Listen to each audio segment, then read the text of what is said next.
The kid behind the counter lifted the music box lid, watched the cylinder spin a few notes, and let the lid fall back down with a soft thump. "Yeah, old music box. Plays a song. I can do $20. Cyrus Penberthy stood on the other side of the counter, 84 years old, his late wife Imogene's thin gold chain still around his neck, the way she'd clasped it on him 3 days before she died, the small dark walnut music box sitting on the glass between them, and watched a 24-year-old in a Liberty Pond polo look at the only thing his father had ever called the family treasure and see $20 worth of tinkling brass. "That was my father's," Cyrus said, quiet.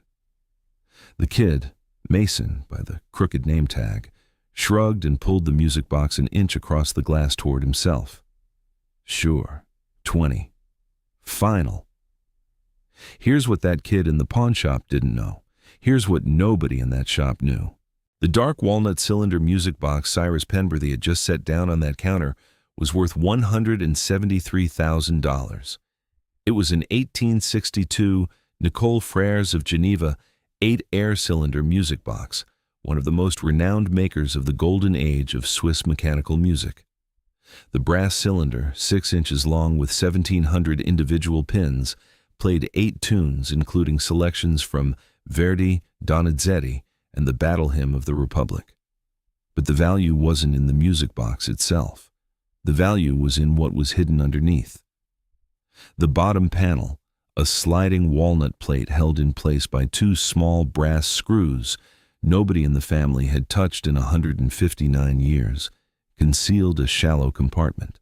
Inside that compartment, folded in a square of yellowed silk, was a single sheet of cream paper bearing 2 names, Abraham Lincoln and Andrew Johnson, beneath the printed text of an official program from the second inauguration of the President of the United States, March 4, 1865, signed in the President's own hand, with a personal inscription to Sergeant Major H. Penberthy, Company C, 2nd Vermont Infantry, with my thanks, A. Lincoln. 6 weeks after Lincoln signed that program, he was dead. Sergeant Major Hiram Penberthy, Cyrus's great-grandfather, had been one of the soldiers detailed to honor guard at the inaugural reception. He had taken the program home to Brattleboro, Vermont, hidden it in his music box because he was the kind of quiet New Englander who did not show off, and had told no one in his family it was there. The Smithsonian had been searching for personally inscribed Lincoln items from the second inaugural for over a century.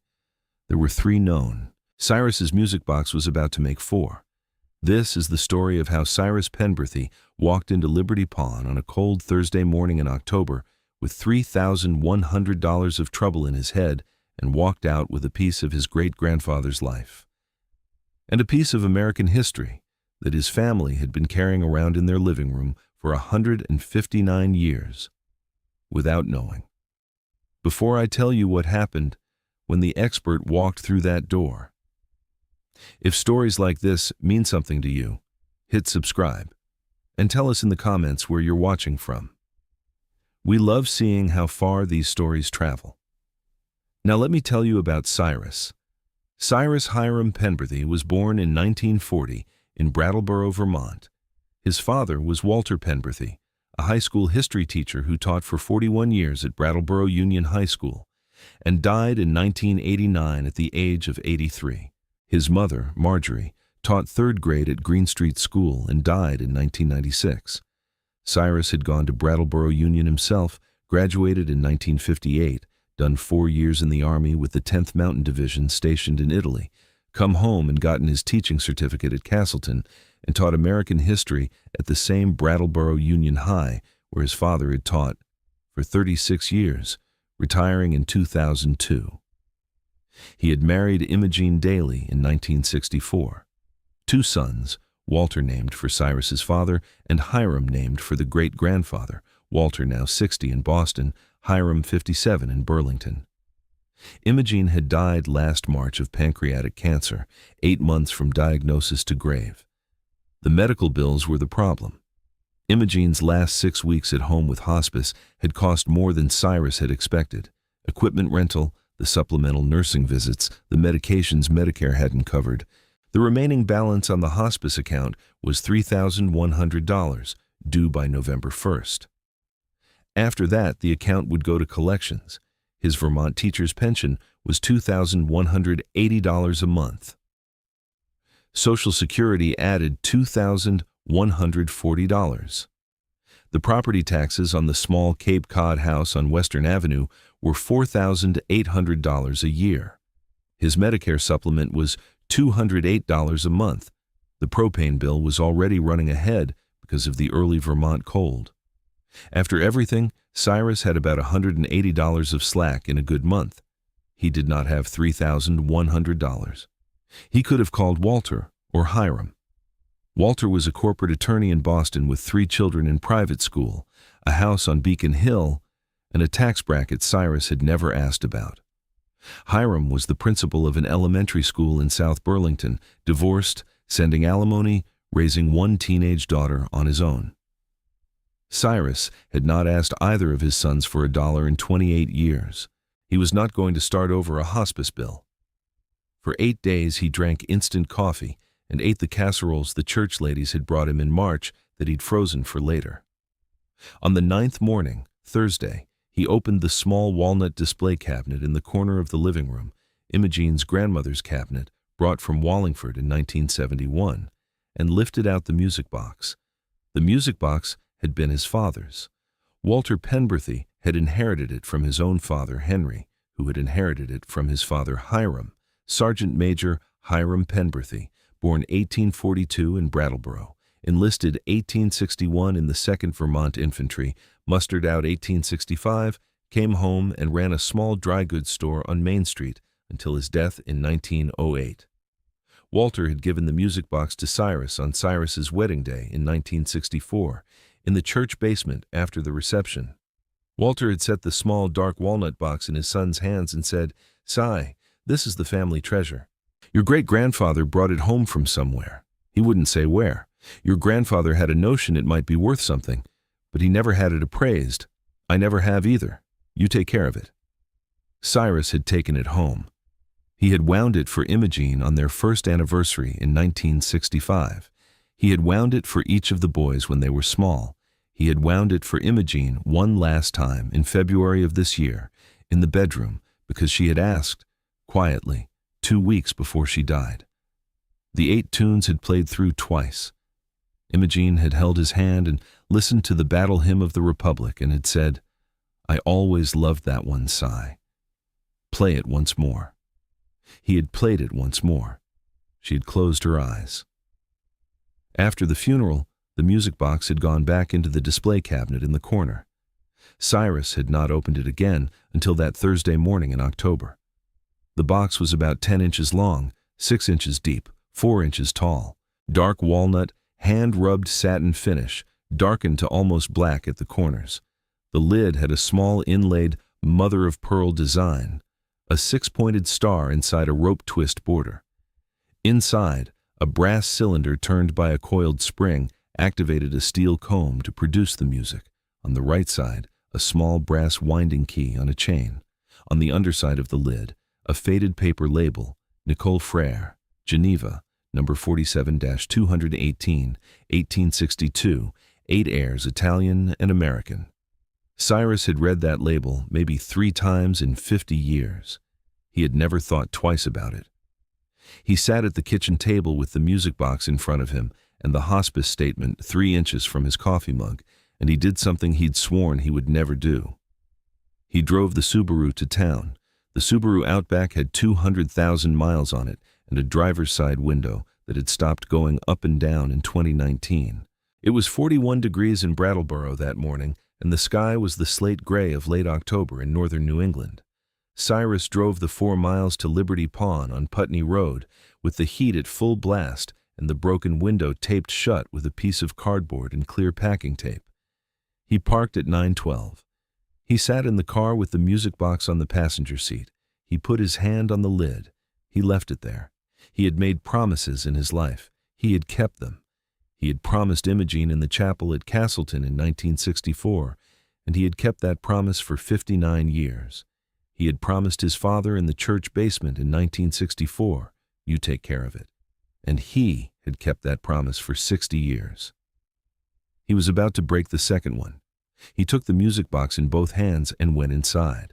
The bell over the door jangled. Mason was at the counter on his phone and didn't look up for a full 11 seconds. "Help you?" "I've got a music box. My father's. Was wondering—" "Let's see it." Cyrus set the small dark walnut box on the glass and lifted the lid carefully. The brass cylinder caught the fluorescent light. Mason glanced at it, glanced at his phone, glanced back. "Okay, music box. Cool, I guess." He pressed the lid open the rest of the way with 2 fingers, careless of the small brass hinges. The lid bent back farther than it had ever been opened in Cyrus's memory, and Cyrus heard a small wooden creak that made his stomach drop. "Son, please be gentle with the lid." "It's fine, man." Mason wound the brass key on the chain, hard, 3 full turns. The cylinder began to spin. The first notes of an Italian opera air from the 1860s, clear, delicate, 159 years old, tinkled out of the steel comb and filled the pawn shop. Mason listened for about 4 seconds and then, before the air had finished, he reached in with his thumb and stopped the cylinder mid-note by pressing it against the comb. The comb made a small, sour grinding sound. Cyrus winced. "Yeah, plays a song. We get music boxes, $20. Mostly people use them as decoration on a shelf, you know. Antique aesthetic." Mason snapped his gum. He let the lid drop closed harder than it needed to. The walnut clacked against the body of the box. "It's... Son, this is from 1862. Swiss made. My great-grandfather..." "Sure, Pops. Everybody's great-grandfather had something from 1862, $20. Or take it home. I'm not begging you."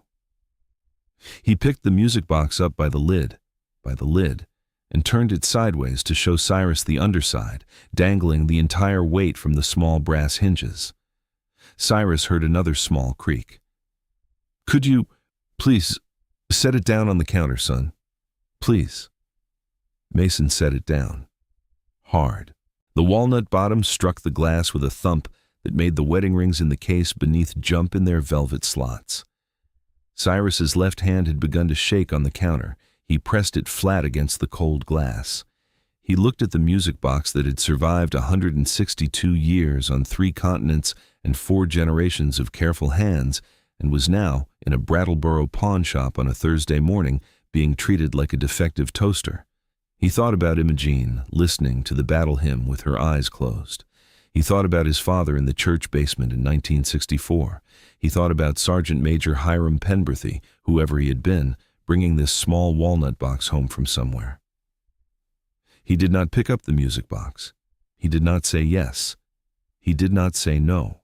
He stood there with both hands flat on the glass and his mouth closed tight because the only other thing he could do was cry in front of a 24-year-old. And Cyrus Penberthy had not cried in public since he buried Imogene in March. The bell over the door jangled again. A woman came in, late 40s, maybe 50. Silver-streaked auburn hair pulled back in a low, loose ponytail, oval gold-rimmed reading glasses pushed up on the top of her head, a forest green wool peacoat over a charcoal turtleneck and dark jeans, a black leather messenger bag slung across her chest. She carried a paper coffee cup from Mocha Joe's in her right hand and a small black leather notebook in her left. She took 2 steps into the shop, glanced at the counter, and stopped. She set the coffee down on a glass case beside her without looking at it. "Forgive me," she said. Her voice was warm and quiet. "Is that a music box?" Mason shrugged. "Old guy's selling, $20. The woman did not look at Mason. She looked at Cyrus. "Sir, my name is Dr. Helen Wexler. I am the curator of musical instruments at the Shelburne Museum, and I serve on the Antique Music Box Authentication panel for Skinner Auctioneers in Boston. I drove down from Burlington this morning for a meeting at the Brattleboro Museum about an exhibit loan. I came in here because I always stop at pawn shops in small Vermont towns. Would you permit me to examine that music box?" Cyrus found his voice. "You're asking me?" "It's yours, isn't it?" "Yes, ma'am." "Then yes, sir. I'm asking you." Mason snorted. It's a $20 music box, lady. Plays a song. Dr. Wexler did not look at him.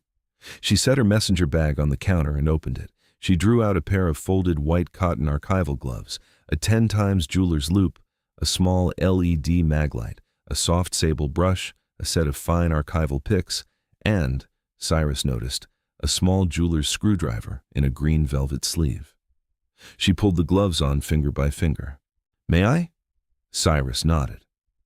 Dr. Wexler picked the music box up the way a woman picks up a sleeping infant, both hands beneath, supporting the entire weight from below, never from the lid. She set it on a soft chamois she had spread on the counter. She lifted the lid the way it had been designed to be lifted, 2 fingers under the rim. She studied the brass cylinder. She studied the steel comb. She brought the loop to her eye and read the printed label on the underside of the lid. She nodded once. Nicole Frere, Geneva. 8-air cylinder. Number 47-218, 1862. This is, sir, this is one of the finest Swiss music box makers of the 19th century. Nicole Frere supplied music boxes to the European royal courts and to the American gentry from roughly 1815 to 1875. An 8-air Nicole Frere's of this period in original unrestored condition is worth by itself somewhere between $12,000 and $20,000 in the current collector market. She paused. She turned the music box over carefully. She looked at the bottom panel, the sliding walnut plate held in place by 2 small brass screws, and she went very still. "Mr. Penberthy, Cyrus Penberthy. Mr. Penberthy. The bottom panel of this music box has not been removed in a long time. The screws are seated in their original threading. There is the faintest oxidation along the seam where the panel meets the body, indicating that whatever is sealed beneath this panel has been sealed for over 100 years. She looked up at him through the gold-rimmed readers she had pulled down from her hair. Some Nicole Frere's music boxes of this era were built with concealed compartments beneath the bottom panel, a storage space about 3/4 of an inch deep, the size of the body of the box. Wealthy 19th century families used these compartments to store small jewelry, letters, deeds. "May I, with your permission, open this compartment?" Cyrus's mouth was dry. There's a compartment under there? Some have them. We will know in about 90 seconds whether yours does." He nodded. Dr. Wexler picked up the small jeweler's screwdriver in the green velvet sleeve. She fitted it carefully into the head of the first brass screw and turned, slowly, with steady pressure. The screw came out smoothly. 1 full turn, 2, 3, 6. She set it on the chamois beside the music box.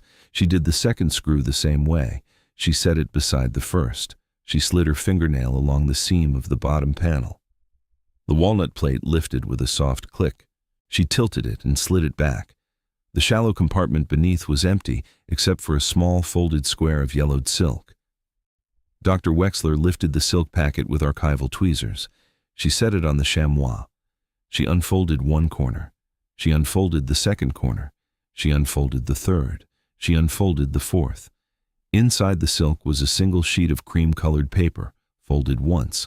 The paper was printed on one side. She lifted it open with the tweezers. She made a soft sound. She did not move for several seconds. She set the paper on the chamois and stepped back from the counter and put both her gloved hands flat on the glass and looked at Cyrus. "Mr. Penberthy, the paper is the printed program of the second inauguration of the President of the United States, March 4th, 1865. The program lists the order of ceremonies, the prayer, the oath of office, the inaugural address. At the bottom of the program, in brown iron gall ink, in what appears to be authentic period handwriting, there is a personal inscription. The inscription reads, to Sergeant Major H. Penberthy, Company C, 2nd Vermont Infantry. With my thanks, A. Lincoln. Below the inscription is a second signature, Andrew Johnson, the Vice President's name. The fluorescent tube over the door flickered. Mason said nothing. The pawn shop was completely silent. "Mr. Penberthy, was your great-grandfather a soldier in the 2nd Vermont Infantry?" Yes, ma'am. Sergeant Major Hiram Penberthy. He enlisted in 1861, mustered out at Appomattox. He never spoke about the war. Doctor. Wexler nodded slowly. The 2nd Vermont was part of the Vermont Brigade, the only Vermont brigade in the Army of the Potomac. The brigade detailed an honor guard to the Capitol for the 2nd inauguration ceremonies on March 4, 1865. The honor guard rosters for that day are held at the Vermont Historical Society. There was a Sergeant Major Hiram Penberthy on that detail.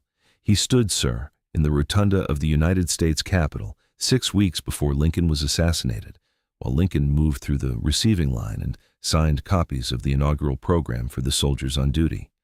The Smithsonian has been hunting documented inscribed Lincoln 2nd inaugural programs for more than a century.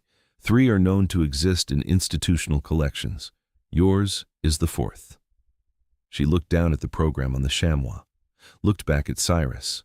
At professional appraisal, with documentation from the Vermont Historical Society and authentication by the Lincoln Forum and the Smithsonian, this program signed by both Lincoln and Johnson, with provenance to a named soldier of the Honor Guard, would be valued for institutional acquisition between $150,000 and $210,000. The Nicole Frere music box in original condition adds another $15,000 to $22,000. Conservative combined estimate, $173,000. Mason cleared his throat. He had stopped moving entirely about 3 minutes ago. I was going to say 40. I meant 40. Cyrus didn't look at him. He was looking at the small piece of paper on the chamois. He was thinking about his father in the church basement in 1964, saying your great-grandfather brought it home from somewhere. He wouldn't say where. Brattleboro, from Washington, by train, in March of 1865, with a music box he had bought somewhere, a wedding present perhaps, for his fiancée Lucinda Howe, whom he would marry that June.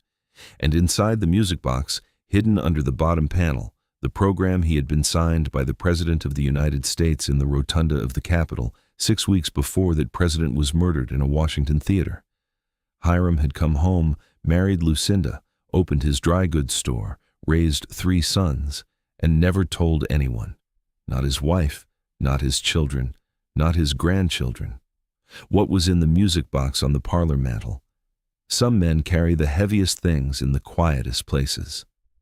Dr. Wexler handed Cyrus her business card. Mr. Penberthy, take your time, talk to your sons, but please, sir, do not leave this music box or this program in this shop. Take them home. Call me when you're ready. Cyrus closed the bottom panel back over the empty compartment. He set the silk packet carefully back inside it. He replaced the 2 brass screws by hand, finger tight. He closed the lid of the music box. He took the music box from Dr. Wexler's gloved hands with both of his own. He nodded once at her. He turned and walked out past Mason without a word. In the parking lot, sitting in the Subaru with the cardboard window and the heat turned all the way up, Cyrus Penberthy held the music box against his chest and cried for the first time since Imogene's funeral. He called Walter that night. He told him the whole story. Walter, 56 years old, a Beacon Hill corporate lawyer who had not cried in his father's presence since he was 12 years old, cried on the phone for 10 minutes. Walter called Hiram in Burlington at 9:30. Hiram drove down to Brattleboro at 6 a.m. the next morning. Walter flew up from Boston that afternoon. The 3 Penberthy men sat at the Formica kitchen table on Western Avenue with the music box between them and the inaugural program, refolded in its silk, beside it. Nobody spoke much. Nobody needed to. They called Dr. Wexler at 10 that morning. The Smithsonian sent 2 Lincoln-era manuscript specialists to Brattleboro the following week. The program was authenticated against the 3 known signed inaugural programs in the Library of Congress, the Smithsonian, and the private collection at the Lincoln Presidential Library in Springfield. Independent ink and paper analysis confirmed authenticity. The signature was matched to 43 documented Lincoln signatures from late February and early March 1865. The Lincoln Presidential Library in Springfield, Illinois, made the acquisition offer. The music box and the program traveled together by climate-controlled courier to Springfield in December. The library paid the Penberthy family $165,000 for a 99-year permanent loan. The display in the Lincoln Presidential Library's Civil War Gallery, dedicated in February of the following year on Lincoln's birthday, included the music box open to show the now empty compartment, the inaugural program laid flat under conservation glass, a digital scan of the inscription enlarged to a wall mural, and a placard, Nicole Frères of Geneva, 8-air cylinder music box, 1862, with concealed compartment, containing the personal copy of the second inaugural program of President Abraham Lincoln, March 4, 1865, inscribed by President Lincoln to Sergeant Major Hiram Penberthy. Company C, 2nd Vermont Infantry, of the inaugural Honor Guard, and countersigned by Vice President Andrew Johnson. Carried home to Brattleboro, Vermont, in March of 1865, 6 weeks before the president's assassination. Concealed beneath the music box bottom panel for 159 years, on loan from the family of Cyrus H. Penberthy, Brattleboro, Vermont. Walter and Hiram drove their father out to Springfield for the dedication on February 12th. Cyrus wore the dark wool suit he'd worn to Imogene's funeral. He stood in front of the case for a long time without speaking.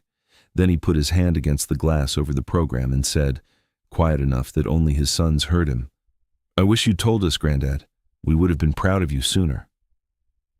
He paid off the hospice bill. He paid the property taxes 3 years forward. He bought a new Subaru. The cardboard window had finally gotten ridiculous. And he put $4,000 toward the propane tank fill so he wouldn't have to think about heat for 2 winters.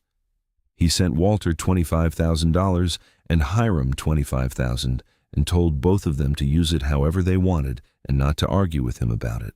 He set up a $40,000 trust for his 2 granddaughters and his grandson. He bought Imogene a new headstone. The funeral home's temporary stone had cracked along the top edge after the first frost. With her full name and a line beneath that read, "Wife, Mother, the music in this house." The Brattleboro Reformer ran the story on a Sunday. The Burlington Free Press picked it up. The Boston Globe ran it 2 weeks later.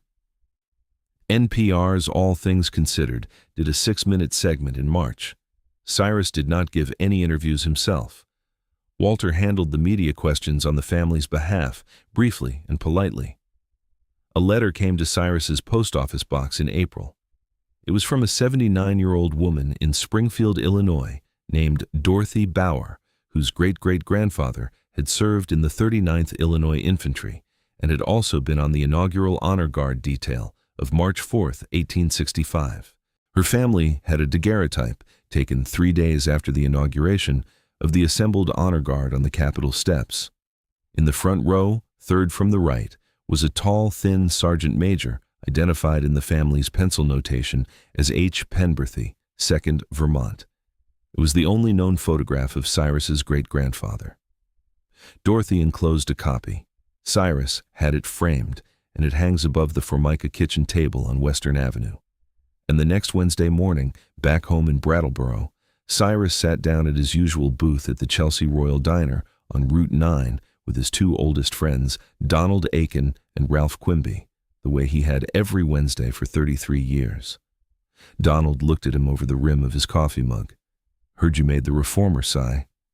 "Heard that." "Lincoln, huh?" "Lincoln." Ralph shook his head. $20. $20, Cyrus agreed. The 3 of them laughed, the quiet, chest-deep laugh of old men who have lived long enough to know that the world rarely sees what matters, and that sometimes, if you wait long enough, it finally does. A kid in a pawn shop looked at that music box and said, $20. He didn't know. They never do. If stories like this mean something to you, hit subscribe and tell us in the comments where you're watching from. We love seeing how far these stories travel, because some things have hidden worth